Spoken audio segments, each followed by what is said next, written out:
আমরা দাবি নিয়ে আসছি যে এটা এই মানে এই সরকারি হাসপাতালটা 24 ঘন্টা সেবা দেওয়ার জন্য, সাধারণ জনগণদেরকে সেবা দেওয়ার জন্য নিয়োজিত। কিন্তু এই মানে কি এখানে যেটা লিফট করা হয়েছে, এখানে যেটা লিফট করা হয়েছে এটা কিন্তু 24 ঘন্টার মধ্যে 23 ঘন্টা বন্ধ থাকে। এটা কি জন্য বন্ধ থাকে এটা আমরা ছাত্র সমাজ জানতে চাই। আর এই মানে কি এখানে যারা ইমার্জেন্সি রুগী আসে তাদেরকে তো এদিক থেকে ঢোকা হয় না।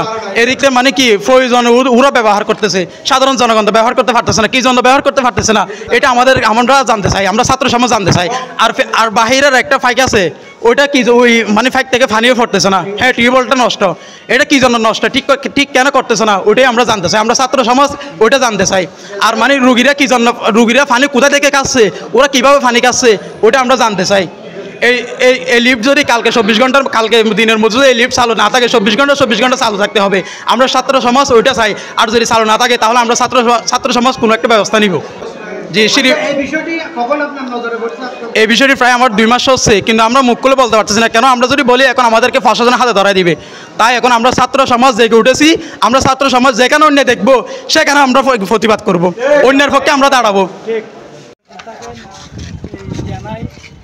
পানি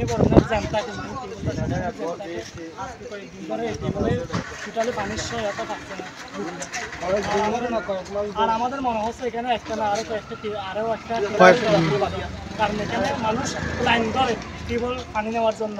অনেকে পানি পায় না, দোকান থেকে কিনে নিতে হয়। আর অনেকে ওই আর্থিক সমস্যার কারণে এখান থেকে পানি নিতে হয়, তাদের লাইনে ধরতে হয়, মানে অনেক কষ্ট করে পানি নিতে হয় এখান থেকে।